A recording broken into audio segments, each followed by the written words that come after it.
देश की खिदमत हैं आज की बड़ी खबरें।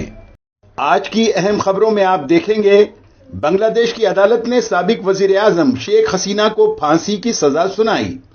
समाजवादी पार्टी के लीडर आजम खान और उनके बेटे को 7 साल कैद की सजा।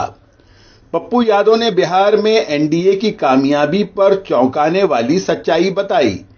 उत्तर प्रदेश को टॉप 3 में लाने के लिए चीफ मिनिस्टर योगी आदित्यनाथ ने क्या किया। मदीना बस हादसे में 42 लोग शहीद हो गए, उसमें एक ही खानदान के 18 लोग शामिल हैं। कांग्रेस के साबिक member of parliament Hussain Dalwai ने कहा कि दिल्ली बम ब्लास्ट पर पी चिदम्बरम की बातों पर जांच करें। मदीना मुनव्वरा में बस हादसे पर दिल्ली हज कमेटी की चेयरपर्सन कौसर जहां का रद्द अमल। बिहार में एनडीए की कामयाबी के खिलाफ कांग्रेस के लीडर राजीव शुक्ला ने कहा कि हमारी लड़ाई जारी रहेगी। महाराष्ट्र के चीफ मिनिस्टर ने नई तालीमी पॉलिसी के निफाज की मीटिंग की सदारत की। ढाका में इंटरनेशनल क्राइम ट्रिब्यूनल के बाहर सिक्योरिटी बढ़ा दी गई। बांग्लादेश की अदालत ने माजूल वजीर आजम शेख हसीना को सजाए मौत सुनाई। 1 महीने तक जारी रहने वाले मुकदमे का नतीजा ये निकला कि उन्हें गुज़िश्ता साल तालिब इल्मों की क़यादत में होने वाली बगावत के खिलाफ मोहलिक क्रैकडाउन का हुक्म देने का मुजरिम पाया गया। अदालत ने समाजवादी पार्टी के कौमी जनरल सेक्रेटरी और साबिक वजीर आजम खान और उनके बेटे साबिक एमएलए अब्दुल्ला खान को 2 पैन कार्ड केस में मुजरिम करार दिया है। अदालत ने दोनों को 7 साल कैद की सजा सुनाई है। आजम खान और अब्दुल्ला दोनों को हिरासत में ले लिया गया है। 2 पैन कार्डों से मुतल्लिक एफआईआर भारतीय जनता पार्टी के एमएलए आकाश सक्सेना ने 6 साल कबल सिविल लाइंस पुलिस स्टेशन में दर्ज कराई थी। 6 दिसंबर 2019 को दर्ज एफआईआर में बीजेपी एमएलए ने अब्दुल्ला पर मुख्तलिफ तारीख पैदाइश वाले 2 पैन कार्ड हासिल करने का इल्जाम लगाया। फिर जीविका को आप चुनाव आयोग में आपने जिम्मेदारी भी दे दी, उसके अकाउंट में पैसे भी दे दिए। वाह रे वाह। और 6 तारीख को और 22 लाख वोटर को जो जोड़ा वो भी पता नहीं। 14 लाख लगभग फर्जी वोटर।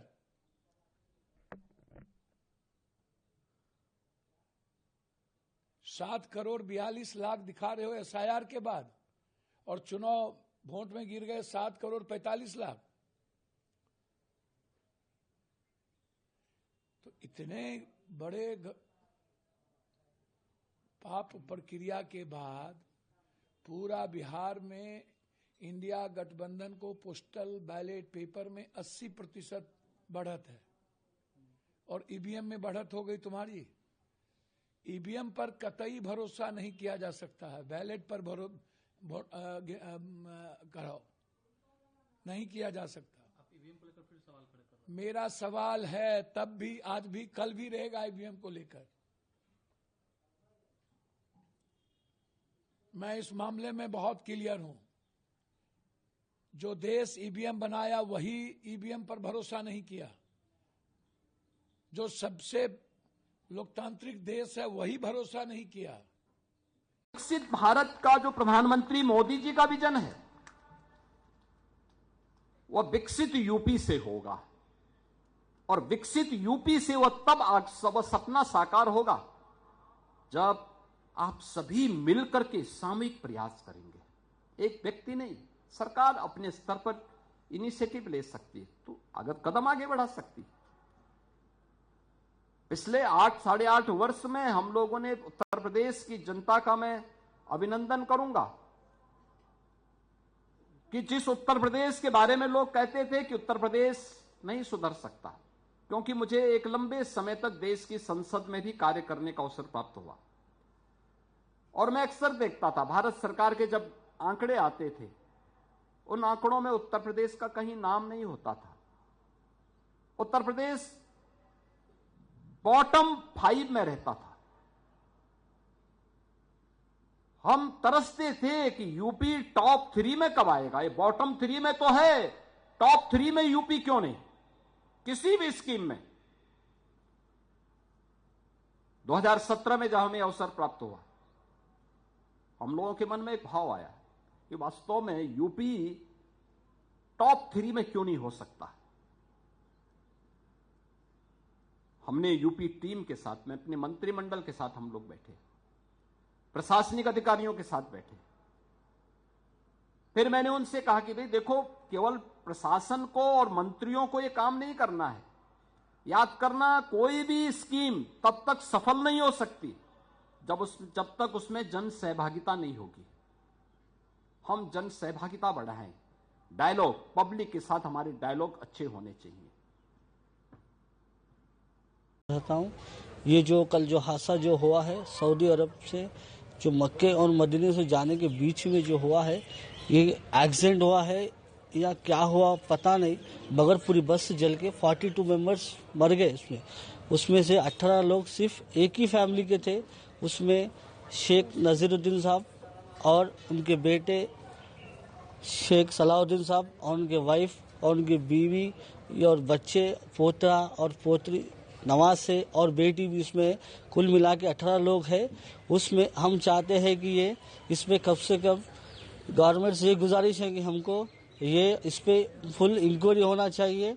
उस पर क्या हादसा हुआ, ये क्या हुआ, ये हमको तो पता नहीं, मगर ये एजेंसी, ट्रैवल एजेंसी जो भी है उस पर इंक्वायरी होना चाहिए और सक्सेसर उनको सजा मिलना चाहिए।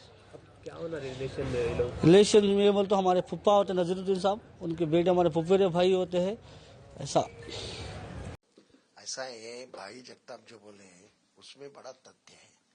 इलेक्शन आने के बाद बराबर बमकांड क्यों होता है, ये इसका भी जांच होनी चाहिए। दूसरा ऐसा है कि जिस ढंग से कश्मीर में अन्याय हो रहा है उसका भी परिणाम कुछ होगा, ये मानना चाहिए।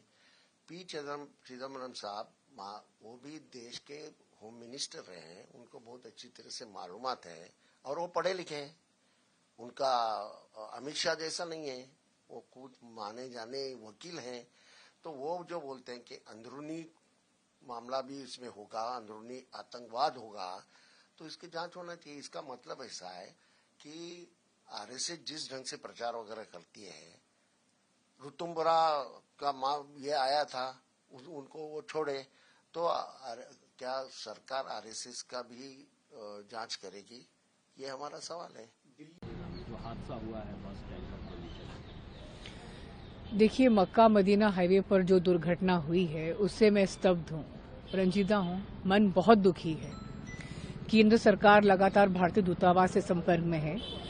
काउंसिल जनरल इंडिया जो जद्दा में है, उनसे मेरी स्वयं बात हुई अभी 1-1.5 घंटा पहले। वो जो है घटनास्थल पर खुद पहुंचने वाले थे, वो रास्ते में थे। आपने देखा होगा इंडियन एम्बेसी रियाद और काउंसिल जनरल इंडिया ऑफिस ने जो है कई हेल्पलाइन नंबर्स भी जारी किए हैं जिन पर संपर्क किया जा सकता है। पीड़ित परिवारों से संपर्क स्थापित करने का पूरा प्रयास किया जा रहा है और सरकार की यही प्राथमिकता है कि जो बेस्ट पॉसिबल हेल्प हो इस मुश्किल घड़ी में, खासकर पीड़ित परिवारों को, वो बिल्कुल हम पूरी कोशिश कर रहे हैं कि उन तक पहुंचाई जाए। इस मुश्किल वक्त में मेरी ऊपर वाले से यही दुआ है कि जिन्होंने अपनों को खोया है, उन परिवारों के साथ मेरी पूरी संवेदनाएं, पूरा देश उनके साथ खड़ा है और ऊपर वाला बस उन्हें इस मुश्किल घड़ी में सब्र दे। जो है और संगठन का निर्माण हुआ और जिस तरह से हलागर्दी हो रही है, वोट खरीदी जिसको बोलते हैं, और जिस तरह से चुनाव प्रक्रिया में चुनाव आयोग जिस तरह से उनका सहयोग कर रहा है, सरकारी मशीनरी, धन बल, इन सब के खिलाफ पूरी रणनीति बनेगी। रणनीति बनने के बाद इस पर तय होगा। कल भी एक मीटिंग है जिसमें SIR के मामले पर चुनाव आयोग ये सब कर रहा है, उस पर रणनीति बनेगी और पूरी लड़ाई जारी रहेगी। इससे बिहार महाराष्ट्र के चीफ मिनिस्टर देवेंद्र फडणवीस ने कौमी तालीमी पॉलिसी NEP और विकसित महाराष्ट्र 2047 के निफाज के सिलसिले में एक जायजा मीटिंग की सदारत की। वजीर चंद्रकांत पाटिल और मुतल्लिका अफसरान मौजूद थे। आप सुन रहे थे आज की बड़ी खबरें सैयद निजामुद्दीन कासिम की आवाज में। अब इजाजत दें, खुश रहें, आबाद रहें।